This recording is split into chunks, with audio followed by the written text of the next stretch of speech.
श्रीरामचंद्रं शरणं प्रपद्ये श्रीरामदूतं शरणं प्रपद्ये।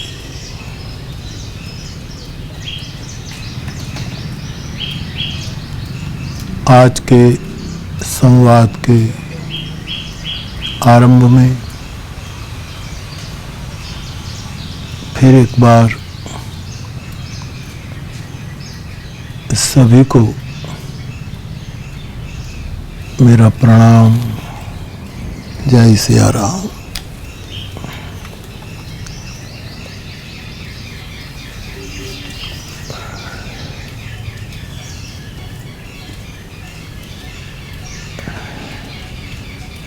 एक जिज्ञासा आई है कि बापू, कल की हरि कथा के संवाद में आपने एक शब्द प्रयोग किया था, भगवद प्राप्त व्यक्ति।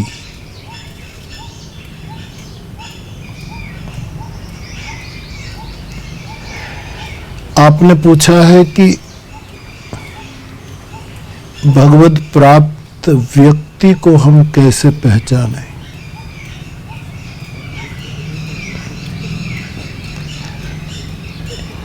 ऐसे बुद्ध पुरुष को, ऐसे सद्गुरु को,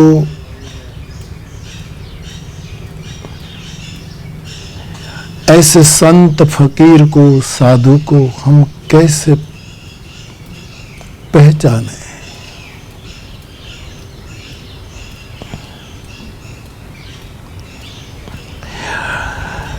जैसे मैं कभी कभी कहता हूं कि ईश्वर तो हमें ऑलरेडी प्राप्त है, पहचान भर बाकी है, पहचान बाकी है। बाप वैसे बुद्ध पुरुष, भगवत प्राप्त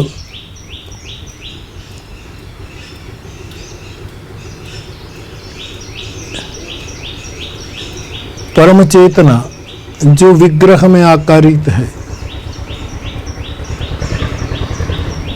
उसकी पहचान के लिए कुछ और सरल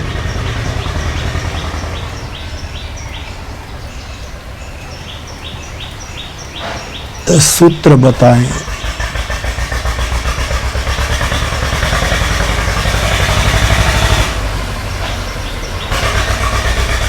आपकी ये जिज्ञासा कल मैंने जब पढ़ी शाम को,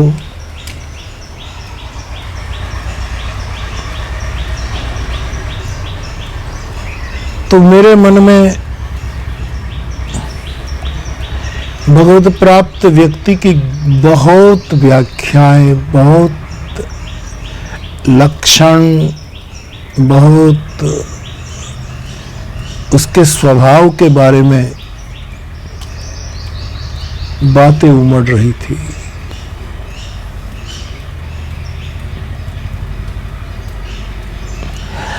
भगवत प्राप्त व्यक्ति के ऐसे साधु के अनेक लक्षण हैं, अनेक गुण हैं।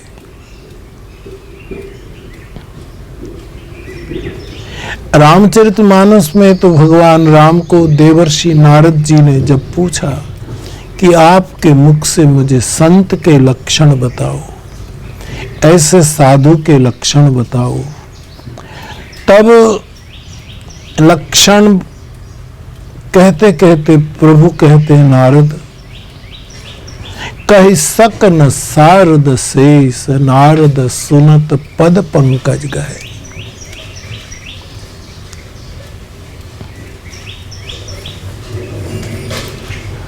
शारदा जी यानी सरस्वती जी और शेष को इतने मुख है, वो भी भगवत प्राप्त साधु के गुणों का वर्णन नहीं कर सकते।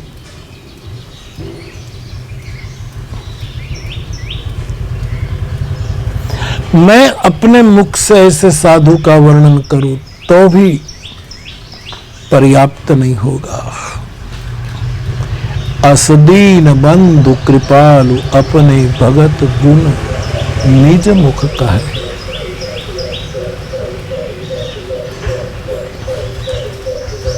हम जैसे संसारी, हम जैसे मायक लोग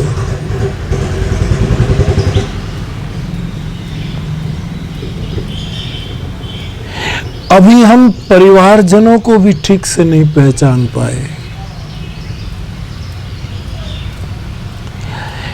घर के कुछ पदार्थों को भी ठीक से नहीं समझ पाए कि इन पदार्थों की आवश्यकता है कि अनावश्यक हमारे घर में पड़ा है, नहीं समझ पाए। पड़ोसी को नहीं समझ पाते।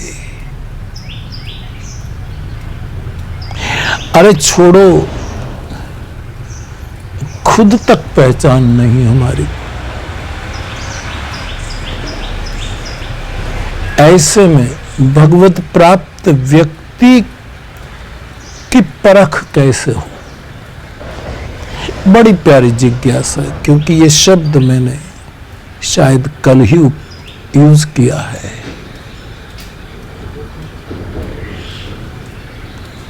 बाप, आप सब जानते हैं मेरा नित्य स्वाध्याय भगवत गीता का रहता है, मानस का रहता है, सालों से।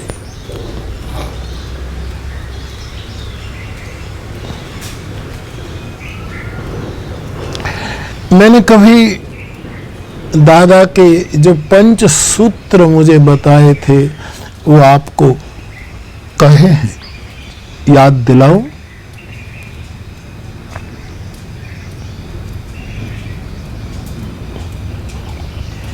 मुझे मेरे सद्गुरु भगवान कहते थे, बेटा 5 वस्तु का ध्यान रखना,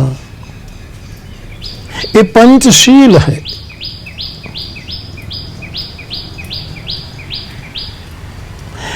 सबसे पहली बात कही थी, मैं आपको याद दिला रहा हूं, नए श्रोताओं के लिए शेयर कर रहा हूं। एक,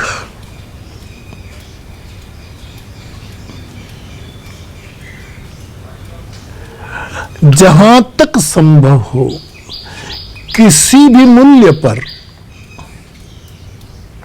किसी भी कुर्बानी पर सत्य ही बोलना, लेकिन वो सत्य प्रिय सत्य रहे, इसका ध्यान रखना। सत्यम ब्रूयात प्रियम ब्रूयात, सत्यम प्रिय हितं च यत्।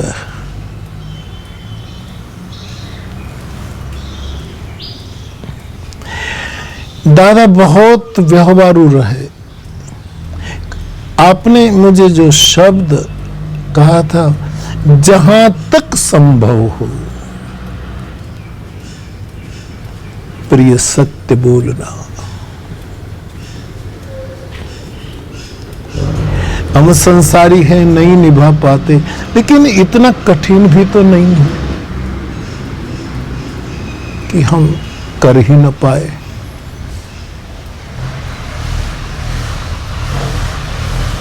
दूसरी बात कही थी, रोज जितना कर सको रामचरितमानस का पाठ करो और भगवत गीता का एक अध्याय का पारायण करो।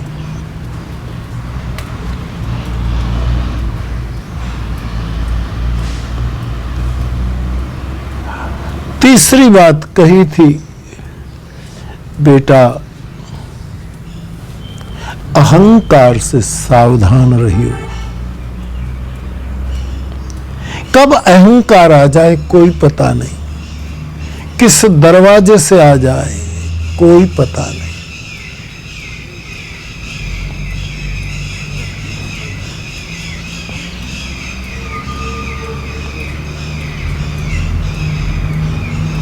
तमोगुणी अहंकार तो पकड़ में भी आता है, रजोगुणी अहंकार को पकड़ना मुश्किल है।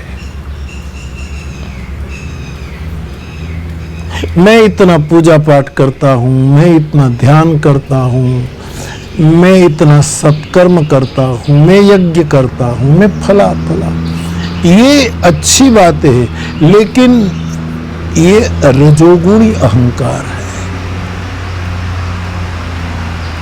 मैं किसी की हत्या कर दूं, मैं ये कर दूं, मैं सबसे ऊपर हूं, मेरा कोई ऊपर नहीं, मेरे ऊपर कोई नहीं, ऐसी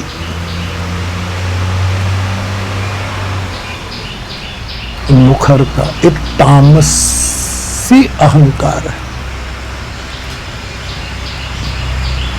दादा कहते रहे, अहंकार से सावधान रहिए।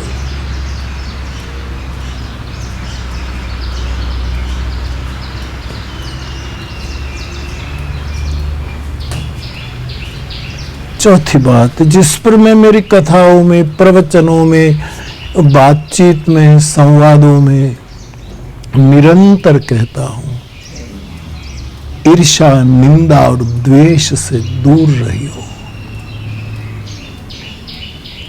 मजाक से दूर रहवा। मैंने बीच में भी संवाद में इन अनुष्ठानी दिनों में कहा, काम क्रोध लोभ की तो जरूरत है, ईर्ष्या, निंदा और द्वेष की क्या जरूरत है?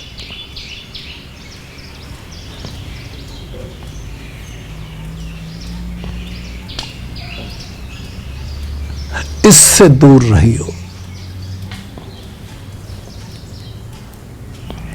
पांचवा सूत्र, जितना हो सके मौन रहो और निरंतर हरि स्मरण करो। ये पंचशील है, ये त्रिभुवनी पंचशील है।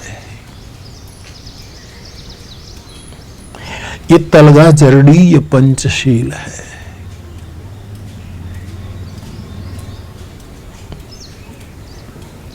सत्य बोलना, प्रिय सत्य बोलना, श्रीमद् रामचरितमानस, श्रीमद् भगवद गीता का नित्य पारायण करना, जितना कर पाओ। अहंकार से सावधान रहना,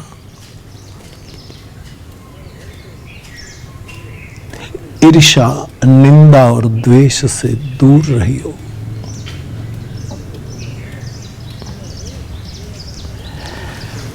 और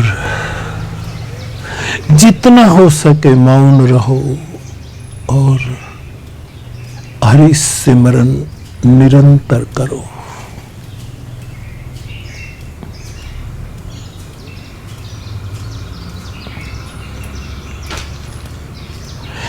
तो ये दादा के सूत्रों के अनुसार हम निरंतर गीता का स्वाध्याय करने वाले हैं। एक अध्याय का रोज स्वाध्याय कर लेते, पारायण करते, पाठ करते। भगवत गीता में भी भगवत प्राप्त व्यक्ति के बहुत से लक्षण दिखाए। इनमें से मैं और आप भगवत प्राप्त व्यक्ति को सरलता से पहचान सके, ऐसे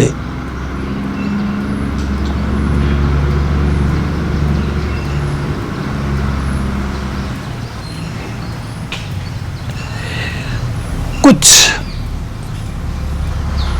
परख देने वाले लक्षण में आपसे शेयर करूं।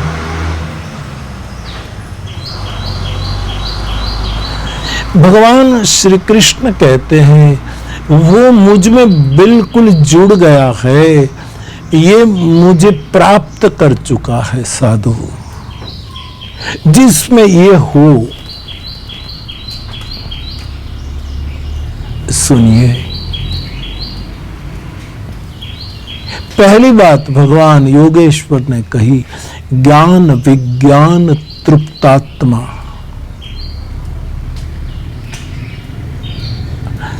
अर्जुन जो ज्ञान और विज्ञान से तृप्त हो गया है, एक डकार आ गई, एक कृतकृत्य भाव आ गया। बहुत प्यारी बात है, बहुत सरल पड़ेगा मेरे साधक भाई बहन, मेरे फ्लावर्स।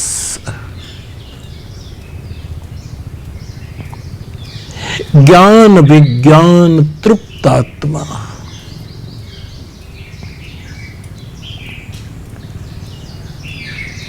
कभी हमें ज्ञान की तृप्ति नहीं होती, हम और जानना चाहते, यहां पूछूं, ये ग्रंथ खोलूं, ये करूं, कोई निर्णय नहीं।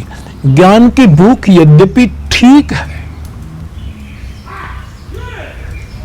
लेकिन तृप्ति एक और अवस्था का नाम है।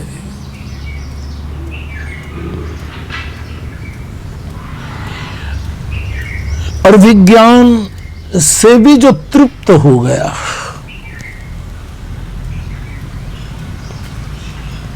ज्ञान विज्ञान तृप्त आत्मा, मनीषियों ने अधिकार पूर्वक, अनुभव पूर्वक भगवत गीता के प्रत्येक मंत्रों का भाष्य दिया है कई महापुरुषों ने। मेरी तो कोई औकात नहीं, मैं तो आपसे बात करूं, संवाद करूं, और मुझे जो लगा, गुरु कृपा से जो मैंने थोड़ा महसूस किया, वो आपसे शेयर करता हूं।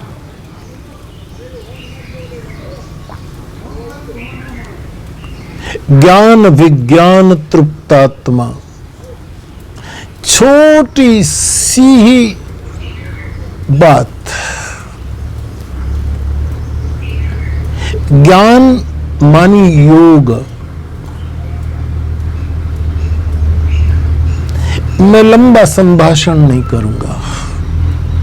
मेरा छोटा फ्लावर और पूर्ण खिला हुआ फ्लावर सबके लिए बोल रहा हूं। 2-4 दिन पहले मेरे एक फ्लावर ने मुझे एक चिट्ठी लिखी, उसमें लिखा,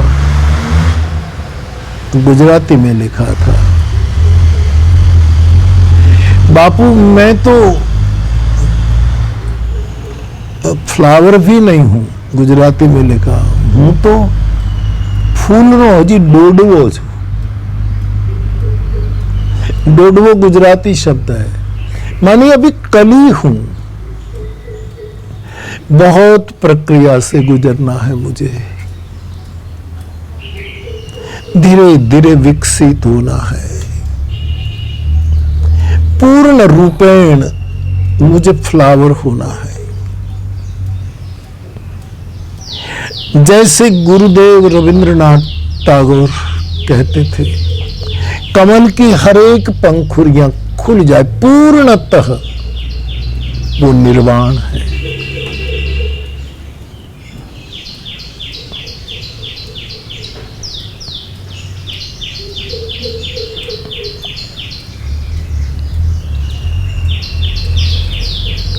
तो ज्ञान और विज्ञान से जो तृप्त हो गया, क्या मतलब?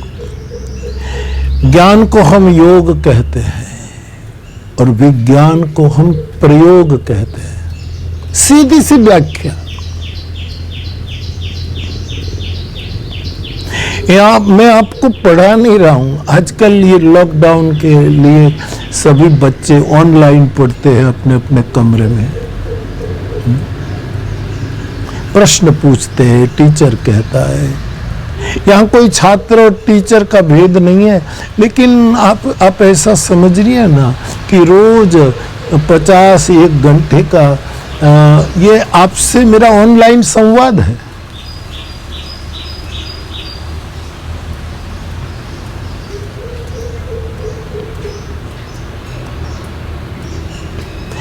ज्ञान मानी योग, विज्ञान मानी प्रयोग। जो ज्ञान और विज्ञान यानी योग और प्रयोग से तृप्त हो गया है,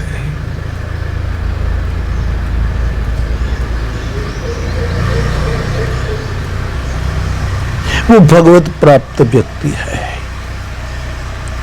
ना अब उसको कोई ज्ञान पाना है, न कोई प्रयोग करना है। हर खोज समाप्त हो चुकी है।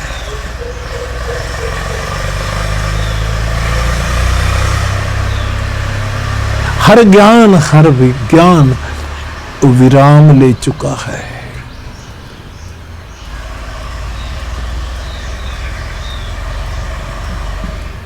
जैसे साधक अवस्था में साधक कहता है ना, मैं कुछ प्रयोग कर रहा हूं। मैंने भी कई बार कहा कि मेरी राम कथा ये धर्मशाला नहीं है, प्रयोगशाला है।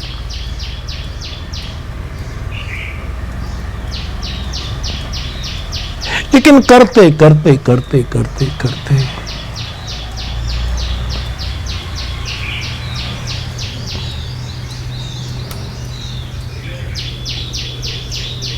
कल ही इंग्लिश में किसी युवक ने उसके पिता को पूछा था कि बापू को पूछना कि ये जिंदगी क्या है और जिंदगी का उद्देश्य क्या है।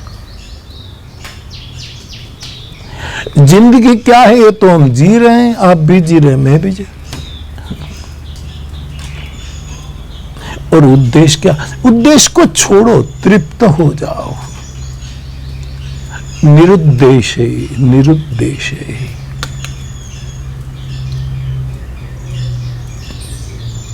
क्या उद्देश्य?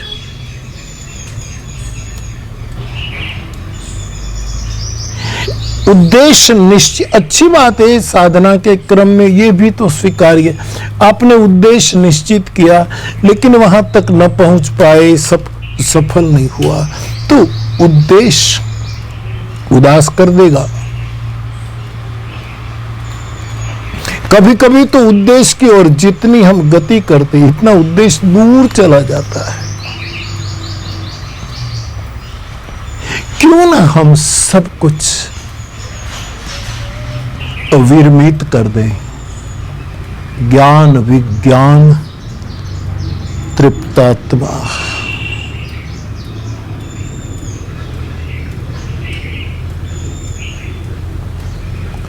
उस पर बहुत बोलने को मन करता, अपने ढंग से, तलगा जरड़ी जुबा में।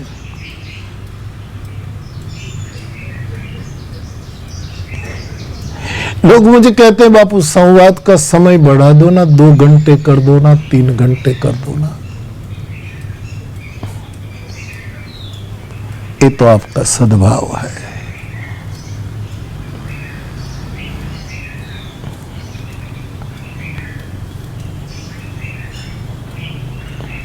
संवाद भी अनावश्यक लंबा करने पर हो सकता है विवाद बन जाए।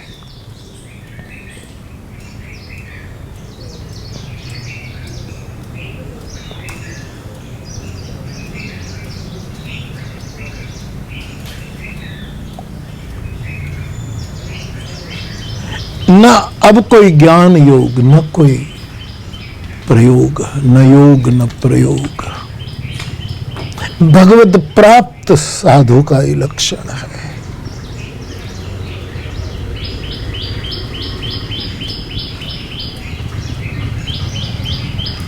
मैं आज दिल खोल करके आपसे कहूं, आपने पूछा नहीं लेकिन मैंने जो महसूस किया है वो मेरी स्मृति के आधार पर कहूं। ये एक कुल गौरव नहीं है, ये अपनी ही बातें बताते जा रहा हूं, इसका कोई संकीर्ण अर्थ नहीं करना, लेकिन मैं कह सकता हूं पूरे अनुभव के साथ के मेरे दादा त्रिभुवन दास दादा भगवत प्राप्त व्यक्ति थे। न कोई ज्ञान की भूख, न कोई योग की भूख, न कोई प्रयोग की भूख। भगवत प्राप्त, यही तो बुद्ध पुरुष है, यही तो सद्गुरु है। तृप्त डकार, सदा कृतार्थ रूप तुम, अवकृत कृत्य भयऊ मैं माता। भगवत प्राप्त व्यक्ति का लक्षण है। देखते रहना, परखना।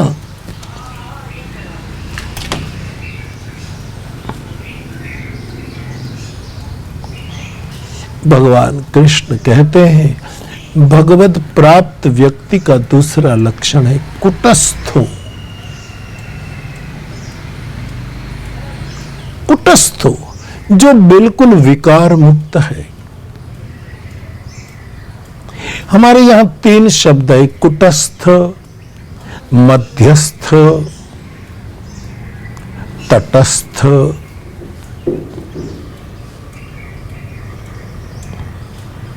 बड़ा प्यारा शब्द है कुटस्थ।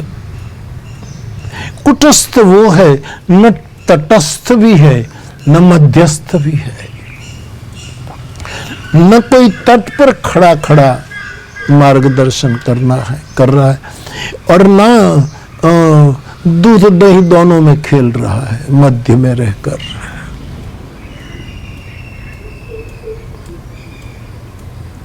मध्यस्थी अच्छी वस्तु है, तटस्थ वृत्ति अच्छी वस्तु है, फिर भी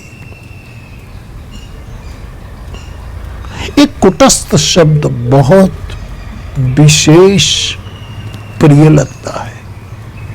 कुटस्थो।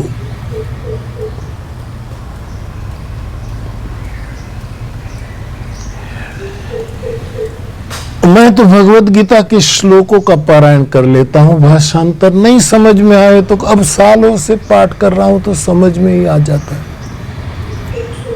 लेकिन शायद भाष्य में तो वहां लिखा है विकार रहित।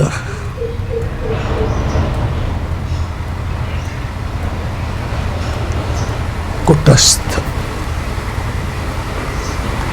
विकार रहित अवस्था का मैं अर्थ कहूं तो विवेक युक्त अवस्था।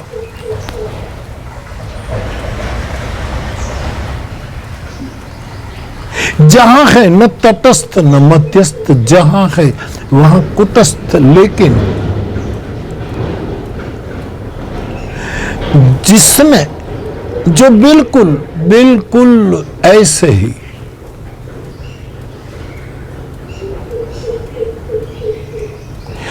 मैं सालों से कथा गा रहा हूं, जन्म जन्म से शायद गा रहा हूं, और व्यवस्था हो तो मेरा मनोरथ है जन्म जन्म गाना चाहता हूं।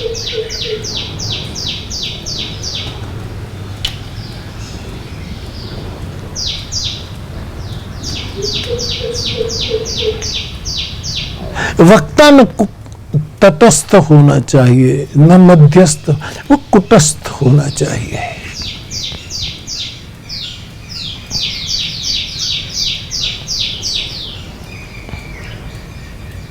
कल एक भाई ने अच्छा पूछा था, बापू आप इन दिनों में हमें उपदेश दे रहे हैं, हमें संदेश दे रहे हैं, हमें कुछ ये करो आदेश दे रहे हैं, ये हमें बहुत अच्छा लगा।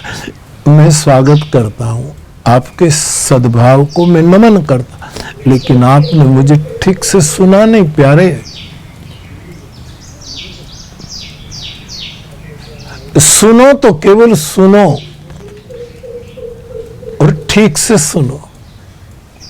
मैंने मेरी शतकों कथाओं में कहा है, मैं उपदेशक नहीं हूं, मेरी औकात नहीं कि मैं उपदेश दूं।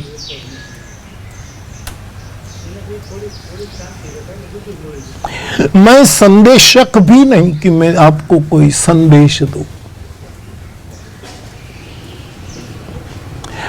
और मैं आदेशक भी नहीं कि मैं कुछ आदेश दूं। आदेश तो वेद देता है,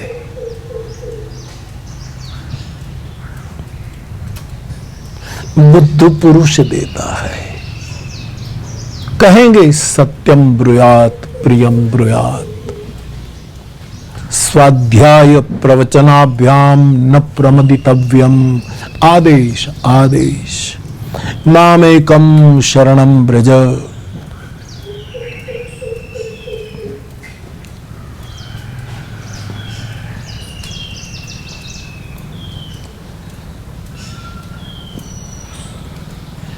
कभी कभी लोग अर्थ निकालते हैं कि बापू ने इनको उपदेश दिया, किसी को संदेश दिया, किसी को आदेश दिया। नको। देखो, आदेश भगवान वेद दे सकते हैं, उपदेश मेरी दृष्टि में वेदांत दे सकता है। एष आदेश, एष उपदेश। संदेश हमें भगवत गीता देती है।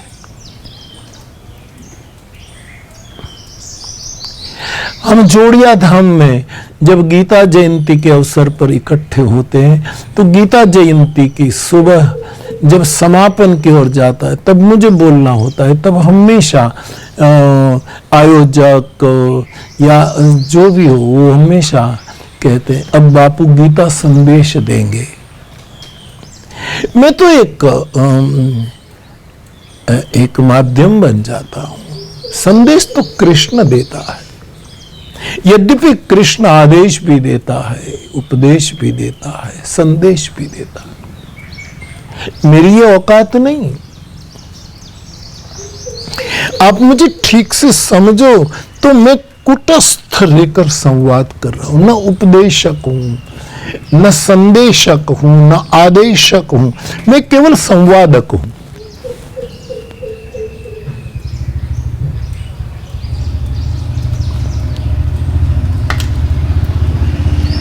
और मुद्दतों से बोलने का ये स्वधर्म होने के कारण मैं कह सकता हूं कुटस्थ वक्ता को चाहिए 3 प्रकार से बोले।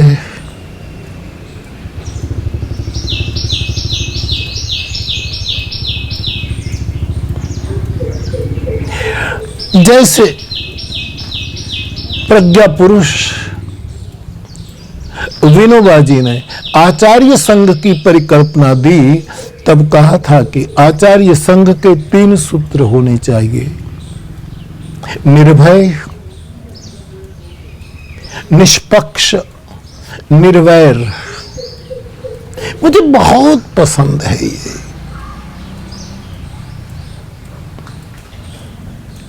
मैं कोशिश करता हूं उसको अपने ऊपर ला करके जीने का।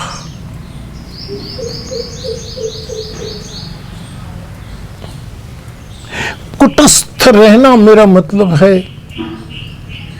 निर्भयता से बोलना, और निर्भयता से पूर्ण वक्तव्य बिना सत्य असंभव, नितांत असंभव। निर्भयता की मूल भूमि सत्य है। जो भी मुझे कहना है किसी भी विषय पर, किसी से भी संवाद, किसी से भी बातचीत, गुरु कृपा से मैं निर्भयता से कहता हूं। मुझे क्या डर।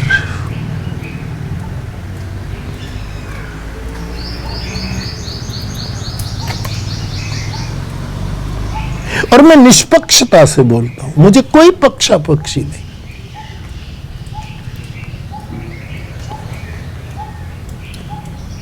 लोग अपने अंक से अर्थघटन करे तो ये उसकी जिम्मेवारी है। निष्पक्ष रहकर कुटस्थ वक्तव्य के ये अच्छे लक्षण है। निष्पक्ष।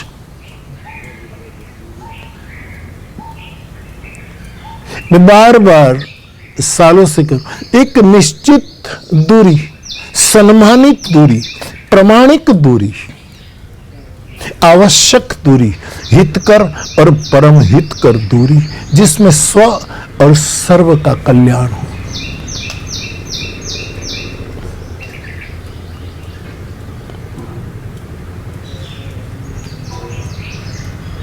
निष्पक्ष वक्तव्य करुणा के बिना नहीं होता। करुणा कभी पक्षपाती नहीं हो सकती।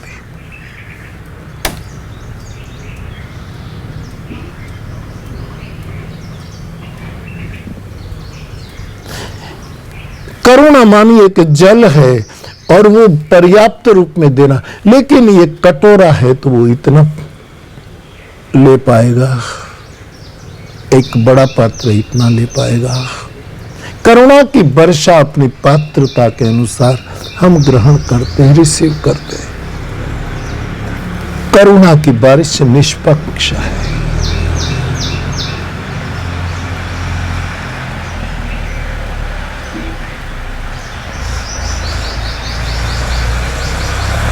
और निर्वैर, किसी के प्रति राग द्वेष, निर्वैरता आती है प्रेम से। जहां प्रेम है वहां निर्वैरता है। रूठना, मनाना, उलाहना, ये सब तो प्रेम के लक्षण है, लेकिन वैर नहीं।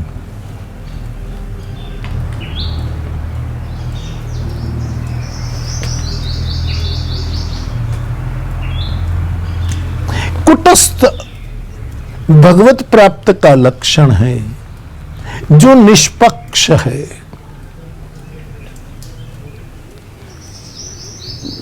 जो निर्भय है मानी सत्य, जो निर्वैर है मानी प्रेम,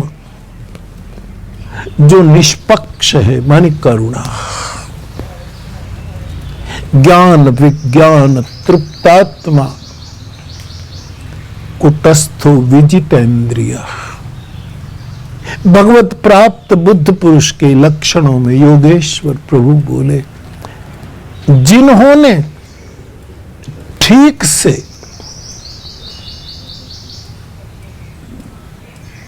सहज और समझ से अपनी इंद्रियों को जीता है। आप जानते हैं, जीतना शब्द मुझे इतना रुचिकर नहीं है, लेकिन विजितेंद्रिय शब्द है।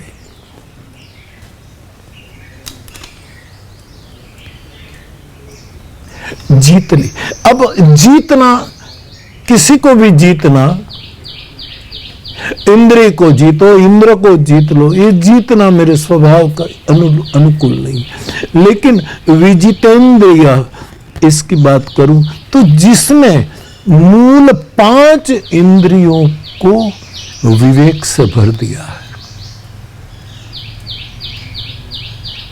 दृष्टि में विवेक, बोली में विवेक,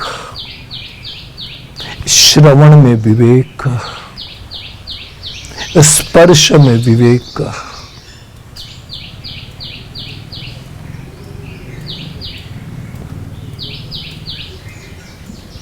सुगंध का विवेक, रस का विवेक, शब्द स्पर्श रूप रस गंध, प्रधान इंद्रियों को जिसने विवेक से दीक्षित कर ली है, दृग विवेक, शब्द विवेक, श्रवण विवेक, स्पर्श विवेक,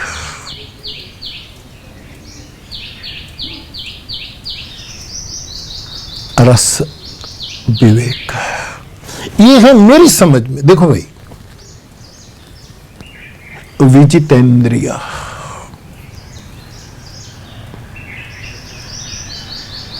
आगे कृष्ण कहते योगी इत्युच्यते समलोष्टाश्म कांचना। हे अर्जुन, और वो योगी, वो भगवत प्राप्त, इसको कहते इत्युच्यते, जो मिट्टी को, पत्थर को और सोने को समदृष्टि से देखता है। गजब करते।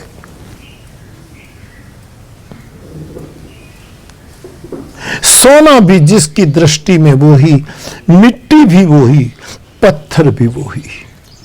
समलोष्टाश्म कांचना। और ध्यान दो, तीनों भूमि के से जुड़े हैं। मिट्टी भूमि से जुड़ी है,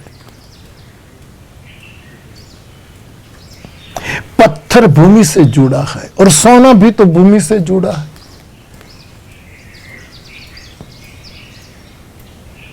और साधु भी भूमि से जुड़ा है, लेकिन भूमि से जुड़ा हुआ साधु ये भूमि के तीनों पदार्थों को सम समझता है।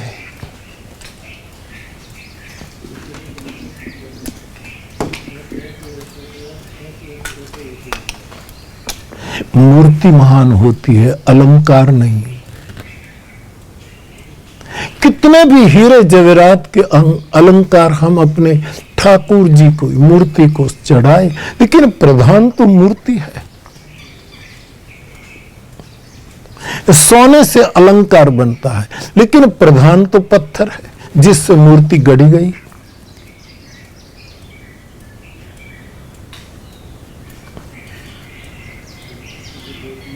और इससे भी महिमावंत बन जाती है रज, जब गुरु के चरण को छू लेती है। जय गुरु चरण रैनु सिर धरे। तीनों पदार्थ पृथ्वी से जुड़े हैं। समलोष्टाश्म कांचना,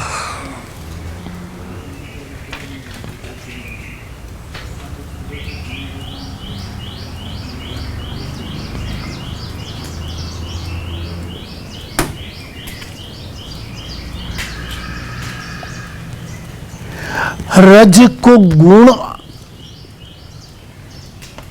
उस पर गुण का प्रक्षेप करे तो रज जो है वो सत्व गुण है, रजोगुण नहीं।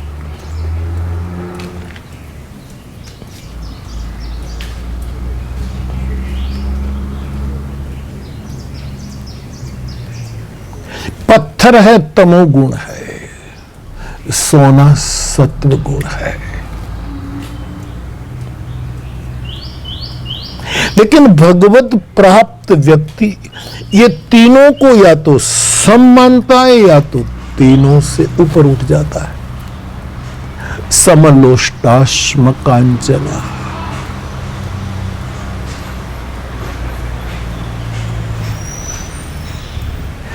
भगवत गीता ऐसे बुद्ध पुरुष को भगवत प्राप्त व्यक्ति कहती है।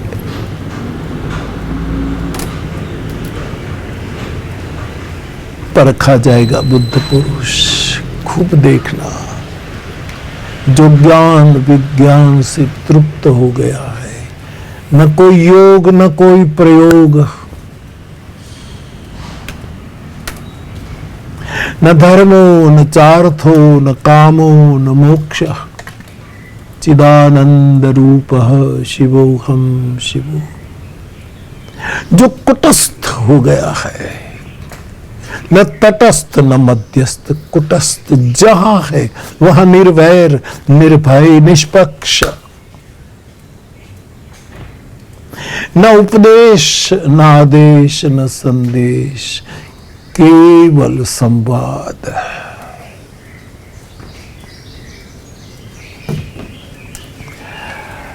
और जिन्होंने महत्व की इंद्रियों का तो विवेक संभाला है, विवेक रखा है, विजितेंद्रिया, योगी इत्युच्यते, वो भगवत प्राप्ति व्यक्ति है, वो भगवान से जुड़ चुका है। अब कोई उसे बिलक नहीं कर पाता। भगवत प्राप्त ऐसा वो भक्त है जिसे कोई विभक्त नहीं कर सकता। अद्वैत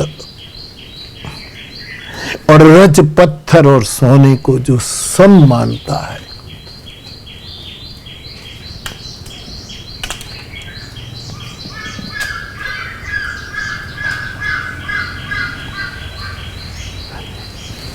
इतने लक्षण में और आप जिसमें देखे समझना वो भगवत प्राप्त व्यक्ति है। किसी भी लिबास में क्यों न हो, कोई भाषा का हो, कोई वर्ण जाति मुल्क का हो, क्या फर्क, किसी भी धर्म के अनुष्ठान से अब वो बंदगी, साधना, भजन करता हो, क्या फर्क पड़ता है।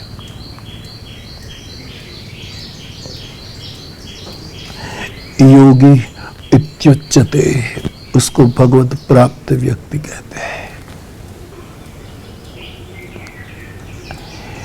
आज के संवाद के समापन में एक बाउल की छोटी सी बात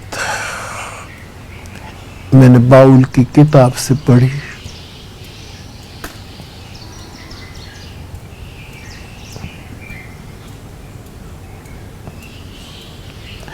एक साधक ने जाकर एक बाउल साधु को पूछा, बाउल की व्याख्या करो।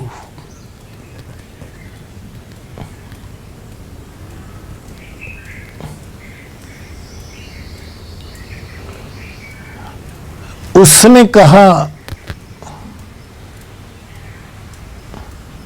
बाउल तो सुडले वेडेलू जमरूख है, गुजराती में। एक जमरूख वनपक है शाखा पर, और सुडला उसको चोंच से टोचता है, वो करता है।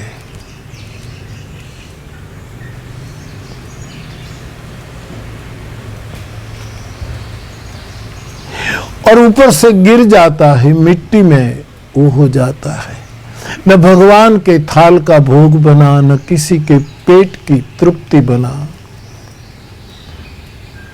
नीचे गिर गया।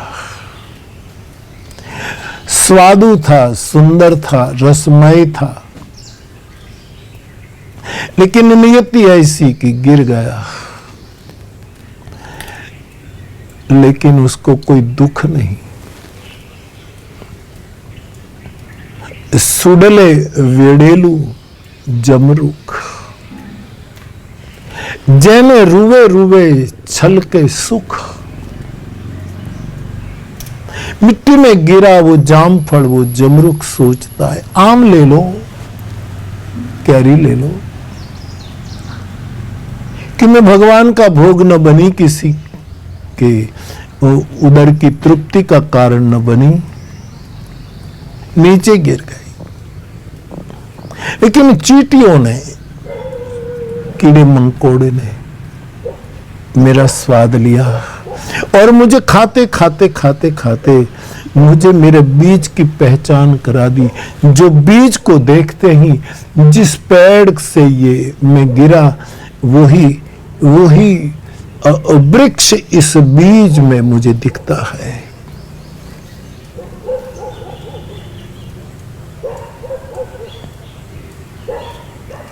अच्छी व्याख्या की, बाउल वो है।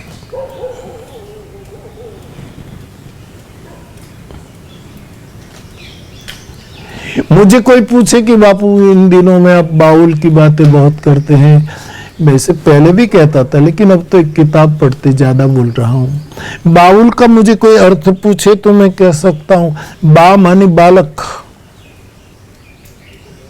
उ मानी उत्सुकता,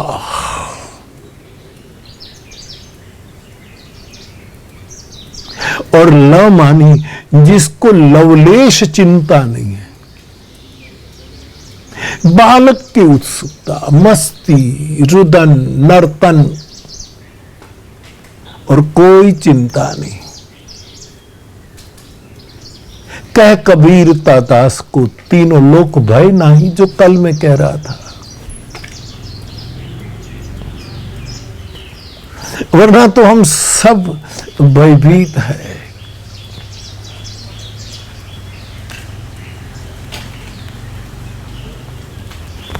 एक शेर मेरे पास था, किसका है मुझे पता नहीं। इतने करीब हो गए और इतने रकीब हो गए।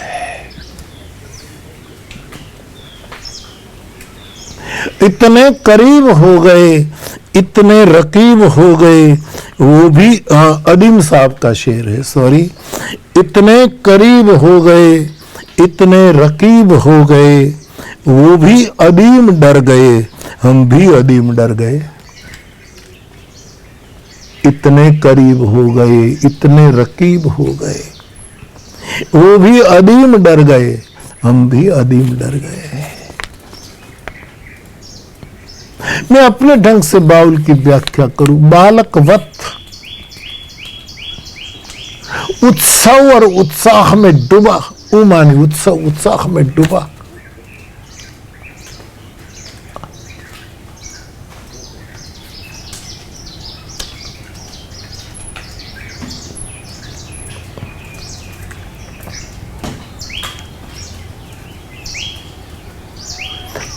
अच्युत आमार गोत्र, उत्सव आमार जाति, आनंद आमार जाति।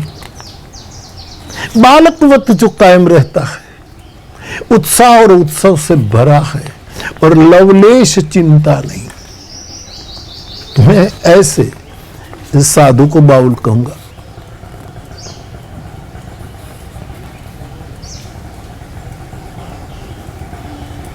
इन्हें लगा रहे नहीं दुख, बाउल तो सुडले वेडेलू जमरुख, एने रुए रुए छल के सुख। साधु ऐसा है, सब कुछ दे देता है और बीज को देखकर इस वृक्ष की वो करता है कि इससे फिर वृक्ष होगा। इसलिए इन अनुष्ठानी दिनों में, तपस्या के दिनों में, लॉकडाउन के दिनों में बीज मंत्र जप ये सदा, जो जपत महेश। जिस बीज का मंत्र शिव जपते हैं, हम भी उसी का सुमिरन करें, सिमरन करें। दादा कहे जितना हो सके मौन रहो और निरंतर हरि सुमिरन करो। आज इतनी ही हरि कथा, जो बोले सो हरि कथा, भजन करे निहकाम। कल फिर मैं आपसे संवाद के लिए मिलूंगा। तब तक के विदा मांग रहा हूं।